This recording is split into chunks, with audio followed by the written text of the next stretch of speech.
আল্লাহর কাছে শুকরিয়া করতে হবে। অর্থের প্রয়োজন আছে, কিন্তু এটার হৃদয়ে স্থান দেয়া যাবে না। এটা হাতে আসবে আবার চলে যাবে, ঠিক কিনা?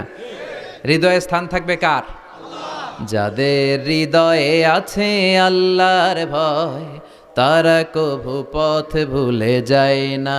আল্লাহর প্রেম ছাড়া এই দুনিয়ায় কারো কাছে কোনো কিছু চায় না। বিশ্বনবী দোয়া করতেন, আল্লাহুম্মা জাআলনি সাবুরা ওয়া জাআলনি শাকুরা ওয়া জাআলনি ফি আইনি সগীরা ওয়া ফি আয়ুনিন নাসি কাবীরা। আল্লাহ, আপনি আমারে ধৈর্যশীল বানান, আপনি আমারে শুকরগুজার বান্দা বানান। আল্লাহ, আমার চোখে আপনি আমারে ছোট বানান, গোটা বিশ্বের মানুষের চোখে আপনি আমারে বড় বানান। সবাই পড়ি আমিন। সুখ হচ্ছে আলহামদুলিল্লাহর ভিতরে।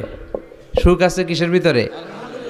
যে কোনো পরিস্থিতিতে আমরা থাকি না কেন, বিপদে আপদে, সকালে বিকালে, শীতকালে গ্রীষ্মকালে আমরা কি পড়ব? আলহামদুলিল্লাহ পড়ব। এর কারণ চাহিদার কোনো শেষ নাই। যার আছে যত বেশি, সে চায় তত বেশি।